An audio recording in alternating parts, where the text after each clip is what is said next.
오늘 예배 나오신 여러분 주님의 이름으로 환영하고 축복합니다. 하나님께서 예배하신 은혜가 여러분에게 풍성할 줄 믿습니다. 우리가 에베소 말씀을 지난주로부터 들었습니다. 지난주에 우리가 들은 말씀 기억나십니까? 하나님의 은혜의 풍성함에 대한 말씀을 우리가 들었습니다. 그 은혜가 얼마나 풍성하고 또 영광스러운지 우리가 말씀을 조금 상고했었죠. 그리고 그 은혜의 영광을 또 우리가 찬송하게 부르신 우리 하나님의 은혜에 대해서도 말씀을 보았습니다. 잠시 한번 더 생각해 보죠. 하나님께서 우리에게 주신 은혜 어떤 것들이었습니까? 하나님께서 하늘에 속한 모든 신령한 복을 우리에게 주시기로 하신 그 은혜를 우리가 보았습니다. 뿐만 아니라 그 하늘에 속한 신령한 모든 복을 우리에게 주시려고 하실 때 언제부터요?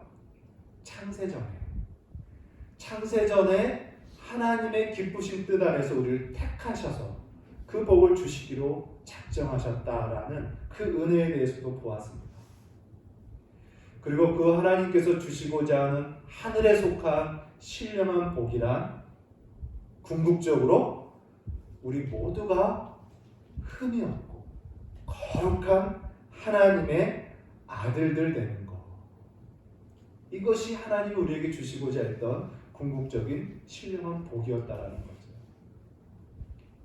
이것을 성부 하나님께서 그리스도 예수 안에서 모든 것을 예정하셨다, 정하셨다, 미리 정하셨다라고 말씀하셔요. 그래서 우리 보고 이 은혜, 이 영광스러움을 찬송하라 이런 말씀을 우리가 들었습니다. 찬송하라. 이것도 우리가 기계적으로 하나님의 영광과 은혜를 찬송하는 기계적인 존재가 된다라는 것이 아니라 무엇이었습니까? 그 하나님이 우리에게 주신 그 풍성한 은혜를 영원토록 누리면서 찬송하게 하는 그 은혜를 우리에게 주셨다라는 거예요. 우리가 이 말씀 속에서 하나님의 그 크신 은혜에 대한 찬송의 심령을 우리가 배웠습니다. 이제 그 이후로 오늘 7절 말씀 이하 이제 우리가 본문을 우리가 보는 거죠. 그런데 오늘 7절 말씀으로 들어가면서 저는 지난주에 미처 다루지 못한 또는 미뤄둔 말씀을 이제 나누려고 합니다. 그것이 무엇이냐면 그리스도 안에서라는 메시지입니다. 그리스도 예수 안에서라는 말씀이에요. 그리스도 예수 안에서. 오늘 이 그리스도 예수 안에서라는 이 문구가요, 에베소서 1장 3절부터 14절까지는 사실 사도 바울이 찬송하리로다 시작해서 언제 마침표가 끊어지는 문장이냐면요, 14절까지 마침표 없이 써내려간 문장이에요. 그러니까 3절부터 14절까지가 사도 바울 안에 있는 하나님의 은혜를 묘사하는데 그 풍성함을 이렇게 한 절로 한 문장으로 쓰는데 이렇게 길게 쓸 수밖에 없었던 거죠.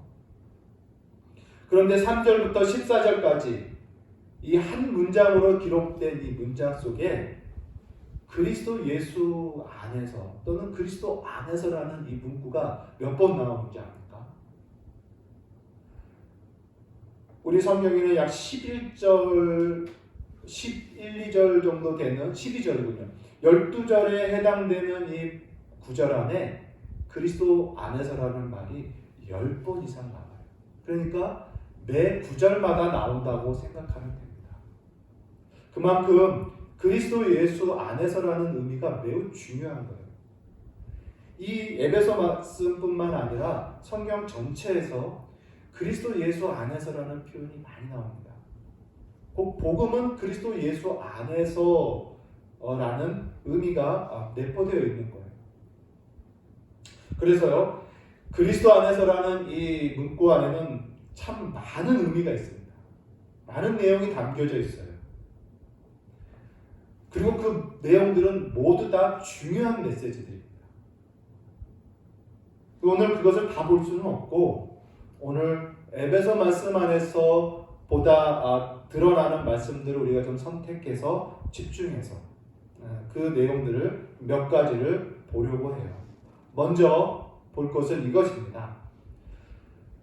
성부 하나님께서, 하나님 아버지께서 우리를 창세전에 택하실 때에 그리스도 예수 안에서 택하셨다라고 말해요. 사절에 그렇게 기록되어 있죠. 창세전에 그리스도 안에서 우리를 택하사. 예, 여기서 첫 번째로 그리스도 안에서라는 문구의 의미를 무엇으로 보냐면 하나님께서 성자 하나님, 곧 그리스도와 함께 의논하셨다라는 의미입니다. 그러니까 하나님께서 우리를 자기의 기쁘신 뜻에서 택한, 창세전부터 그의 품속에서 그의 지혜와 능력으로 우리를 택하셨어요. 짓기도 전에. 그 택하신 우리들을 이 신령한 복을 주신다는 이 계획을 세우실 때에 그리스도 안에서, 다시 말하면 그리스도와 함께 계획하셨다는 뜻입니다. 하나님은 그리스도와 함께 우리를 구원하기로 계획하셨다. 함께 의논하셨다라는 의미가 있어요. 그리고 두 번째 또 어떤 의미가 있냐면 6절에 보니까 이는 그가 사랑하는 자 안에서 우리에게 거저 주신 바, 이런 표현이 있어요. 두 번째로 그리스도 안에서라고 우리가 볼 것은 뭐냐면 하나님께서 우리를 사랑하시되 어떤 사랑을 하셨는지를 가르쳐 줍니다. 곧 그리스도 안에서, 다시 말하면 하나님이 자기가 사랑하는 자, 누굽니까? 독생자 그리스도시죠. 아버지는 아들만 가장 사랑하시잖아요. 그 사랑하는 자 아들 안에서 우리를 사랑하실 때 어떻게 사랑하시냐는 말씀입니다. 곧 성부께서 성자를 사랑하시는 그 사랑만큼 우리를 사랑하기로 정하셨다는 뜻이에요. 독생자 예수를, 그리스도를 사랑하는 그 사랑 그대로 우리를 사랑하시기로 정하셨다라는 의미입니다. 하나님의 사랑의 크기를 이야기하는 거죠. 그리스도 안에서라는 말은. 또 세 번째로 볼 것은 무엇이냐면 하나님께서 우리에게 주시는 복의 그 크기와 범위를 이야기합니다. 다시 말하면 그리스도 안에서 우리에게 복을 주셨다라는 말은 그리스도에게 주신 복을 그대로 우리에게 주셨다라는 뜻이에요. 그러니까 하나님께서 우리에게 주시는 은혜와 복은 독생자 그리스도에게 향하신 아버지의 그 은혜 그대로라는 거죠. 그만큼 주신 거예요. 그래서 우리가 성경을 통해서 우리가 그리스도와 함께 상속자가 되었다. 이 말은 뭐냐면 그리스도만큼 분량의 상속을 받는다, 이런 의미예요.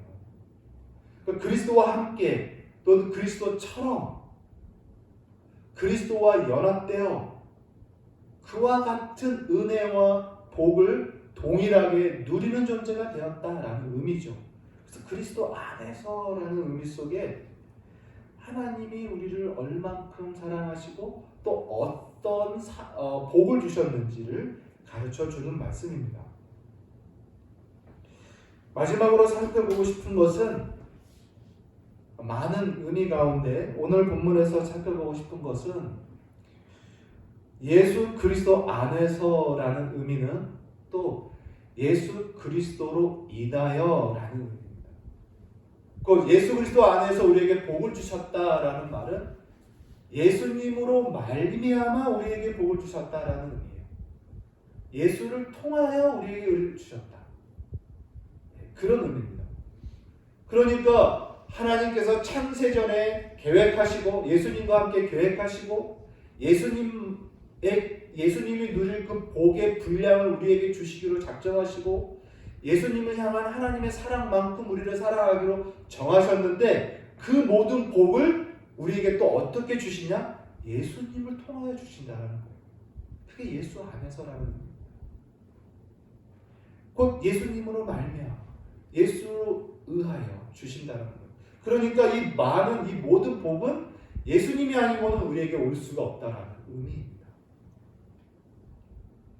이처럼 예수 그리스도 안에서 하나님이 우리에게 주신다라는 이 메시지는 이런 여러 가지의 많은 의미가, 복된 의미가 있다라는 거예요. 오늘 저는 그런 의미 가운데 특별히 마지막 이 예수로 말미암아 우리에게 주셨다라는 이 말씀을 좀 집중하여서 보고 싶어요.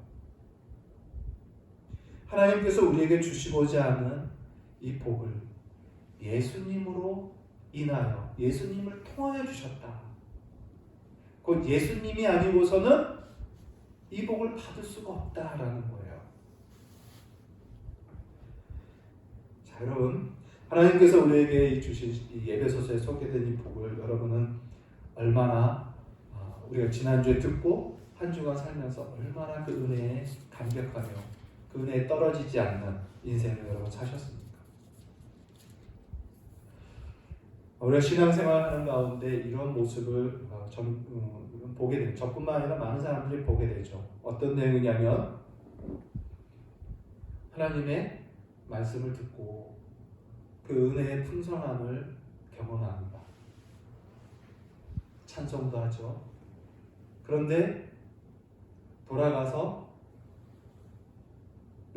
며칠 안 있다가 며칠 지나지 않아서 우리는 큰 암초를 만난 것처럼 그만 그 은혜의 심령을 잃어버릴 때가 많아요.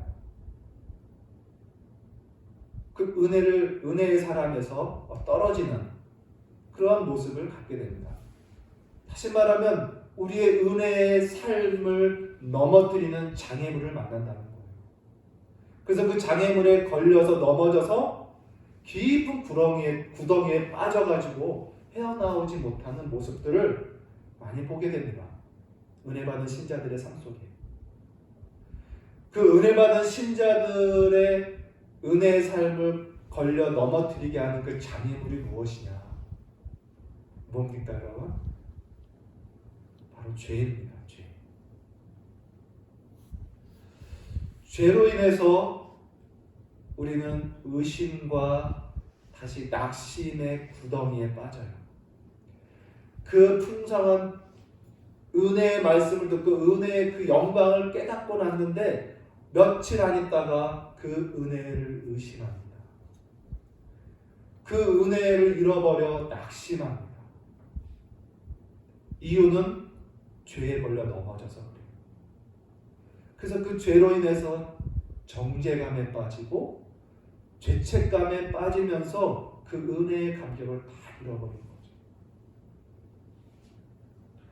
여러분, 이 무서운 암초, 이 죄책 또는 죄악, 이것을 우리가 어떻게 이겨낼 수 있는가라는 거죠. 여러분, 우리가 믿음으로 구원을 받았습니다.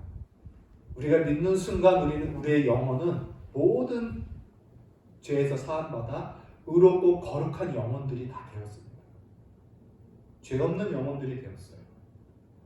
그 죄 없는 우리의 영혼이 이제 아직은 이 육신에 거하면서, 이 육신은 어떤 육신입니까?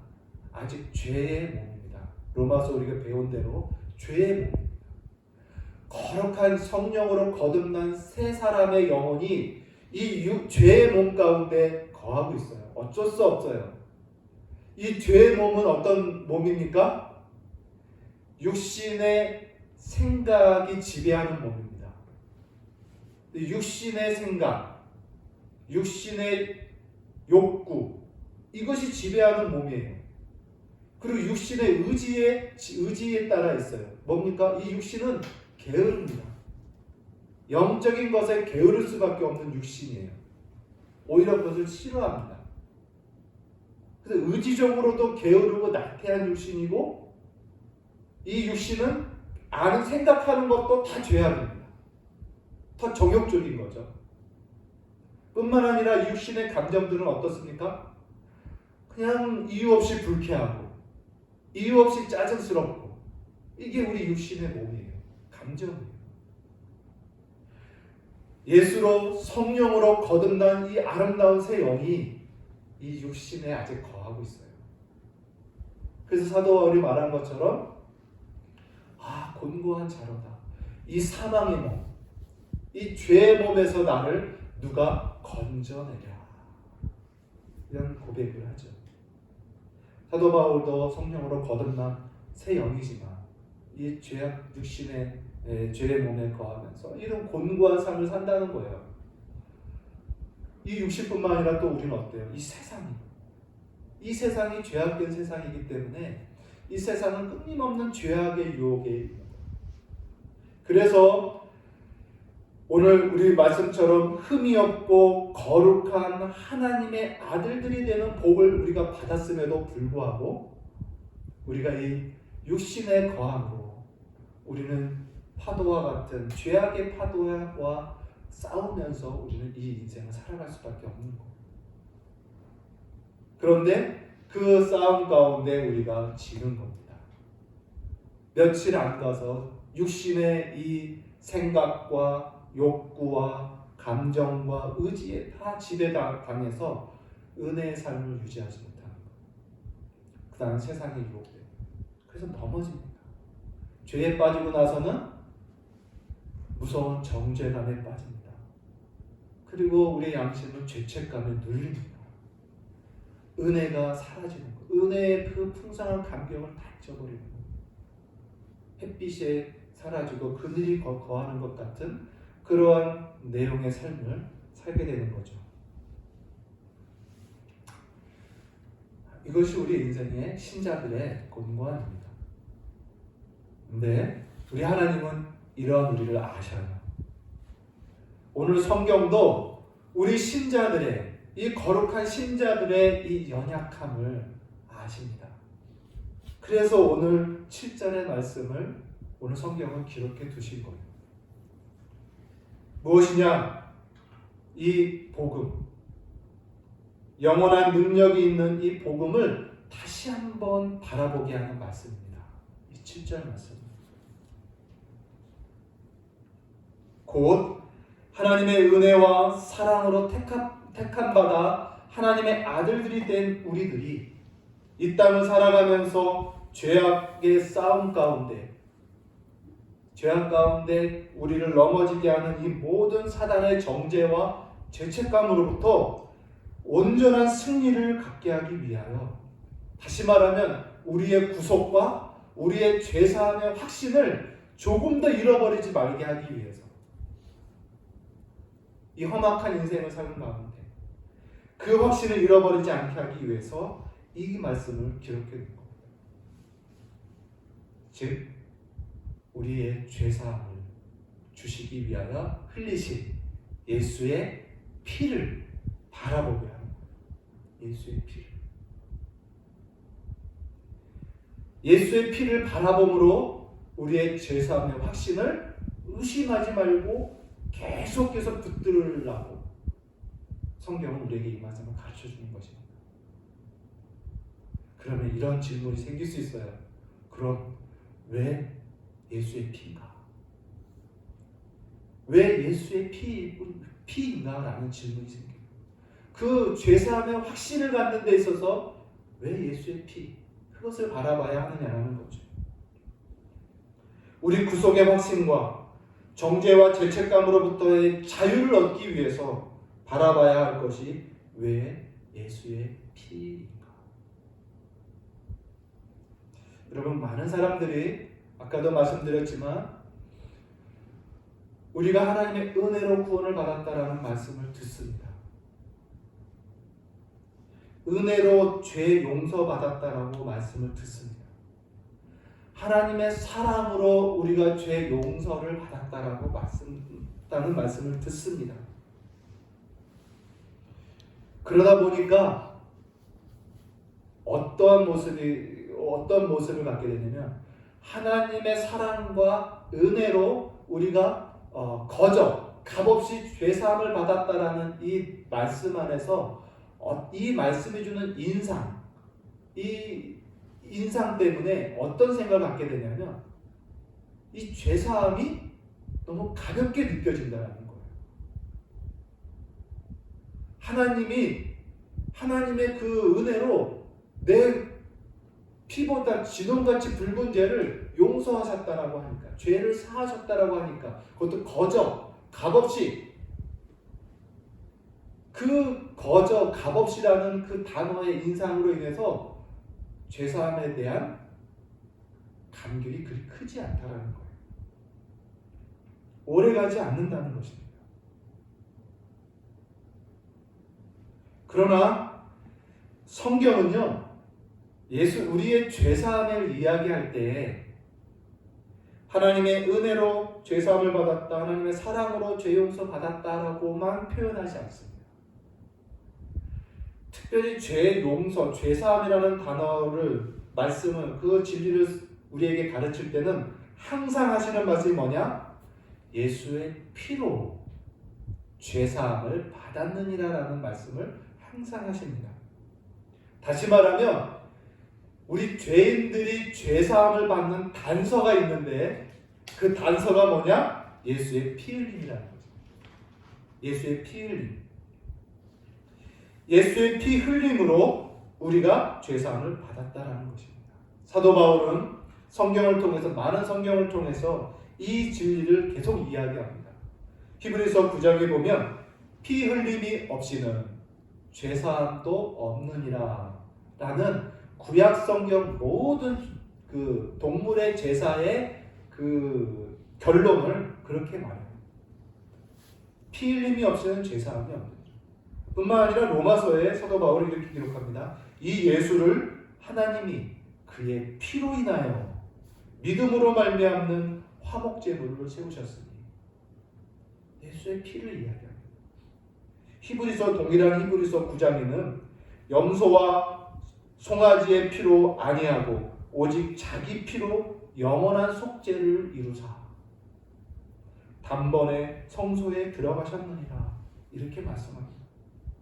그리고 같은 성경 히브리서 10장에는 그러므로 형제들아 우리가 이 예수의 피를 힘입어 성소에 담대히 들어가나니 이렇게 또 말해요. 사도 바울뿐만 아니에요. 베드로 사도도 마찬가지입니다. 베드로 사도도 베드로전서 1장에 이렇게 말씀합니다. 너희가 알거니와 조상의 망령된 행실에서 구속된 것은 은이나 금같이 없어질 것으로 된 것이 아니요 오직 흠없고 점없는 어린 양 같은 그리스도의 보배로운 피로 된 것이다. 예수의 피를 사도 베드로도 말해요. 요한 사도도 마찬가지입니다. 사도 요한도 요한 1서에 보면 그 아들 예수의 피가 우리를 죄에서 깨끗게 하느니라 이렇게 말씀해요. 요한 계시록에도 마찬가지입니다. 결국 우리 인생들의 죄를 깨끗게 하는 건 뭐예요? 예수의 피라는 거예요. 예수의 피. 여러분 죄사함, 기독교의 복음 가운데 죄사함이라는 매우 중요한 내용이 있습니다. 죄사함. 왜 우리에게 죄사함이 중요한가? 마귀는 우리 인간에게 어떻게 왕노릇을 할 수 있냐면 바로 죄 때문에 왕노릇을 할 수가 있어요. 다시 말하면 마귀의 권세는 죄 위에 군림하는 권세입니다. 그래서 아담 이후 모든 죄인들에게 마귀가 왕노릇할 수 있는 이유는 아담 이후 모든 인생이 죄 가운데 있기 때문에 모든 인생들에게 왕노릇할 수 있었던 거예요. 그래서 이 마귀에게서부터 해방될 수 있는 방법은 죄로부터 해방이 되면 마귀로부터 해방이 절로 되는 겁니다. 죄로부터의 해방은 어떻게 되느냐? 죄의 값을 치르면 해방이 되는 거예요. 죄의 값을. 죄인들이 구속되어 형을 살아야 그 죄의 값이 다 끝나는 것처럼 죄의 값을 치러지면 그 죄는 사라지는 것입니다. 근데 성경은 분명히 말씀하죠. 그 죄의 값이 무엇이라고요? 사망입니다. 죽음입니다.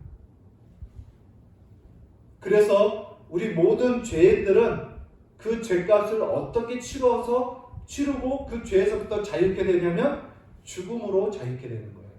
죽음으로.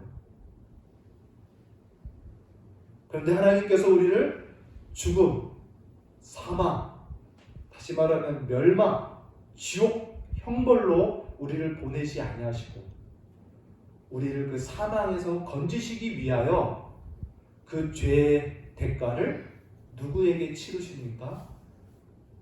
바로 독생자 예수 그리스도, 하나님의 하나밖에 없는 아들을 이 땅에 사람으로 보내시고 그에게 우리 인생의 모든 죄를 담당하시고 그에게 죄값인 사망을 하나님이 치르신 거예요. 그게 바로 십자가의 죽음입니다. 예수님의 십자가의 죽으심은 하나님의 죄에 대한 심판입니다. 죄에 대한 대가를 예수 그리스도께 온전히 다 나타내신 거예요.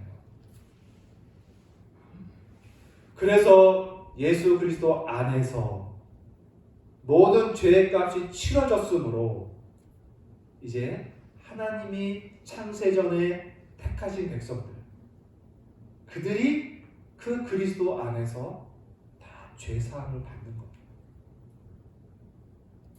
그래서요, 이 죄사함의 확신의 단서는 다른 데 있잖아요. 하나님의 사랑 맞습니다. 그러나 강하지 않아요. 하나님의 은혜 맞습니다. 그러나 아까도 말했지만 2, 3일 못 갑니다. 죄사함의 확신의 단서는 예수의 피입니다. 피. 예수의 피 흘림을 우리가 바라볼 때마다 우리는 죄사함의 확신을 갖게 되는 거예요. 사단마귀가 가장 두려워하는 것이 그 내용입니다. 예수의 피를 우리가 바라보는 거예요. 우리가 그것을 의지하는 겁니다. 그래서 여러분, 예수님의 이 피 흘림을 성경은 빠짐없이 이야기할 때 이 죄사함, 우리가 받은 죄사함을요, 그래서 우리는 항상 이런 마음을 가져야 돼요. 우리의 죄사함은 하나님의 은혜와 사랑으로 됐다라고 이야기하지만 실상은 하나님의 은혜와 사랑은 하나님의 무서운 공의의 심판이 포함된 사랑이라는 거예요. 그냥 여러분 하나님께서 우리의 죄를 용서해 주시는 거요. 여러분의 죄를 하나님이 막 사랑하셔서 부모가 자식을 너무 사랑하니까 흙을 집어먹던 누구를 가서 때리던 옆에 있는 동료를 꼬집어서 다치게 하던 그냥 허허허 웃어주는 그런 사랑 아니에요.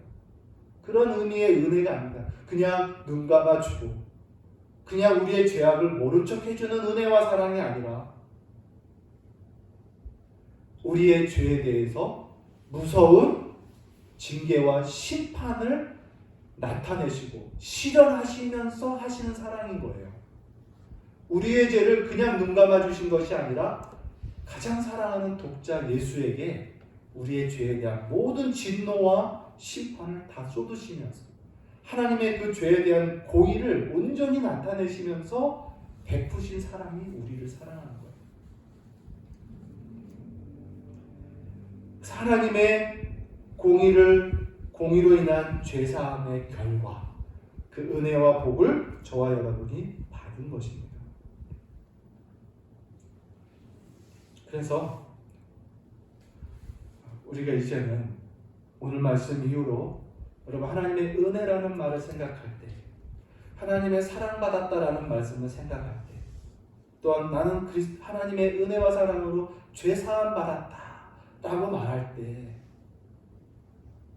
여러분 이거 만만한 마음으로 가질 수가 없는 거예요. 오히려 죄사함의 은혜를 우리가 이야기할 때는요,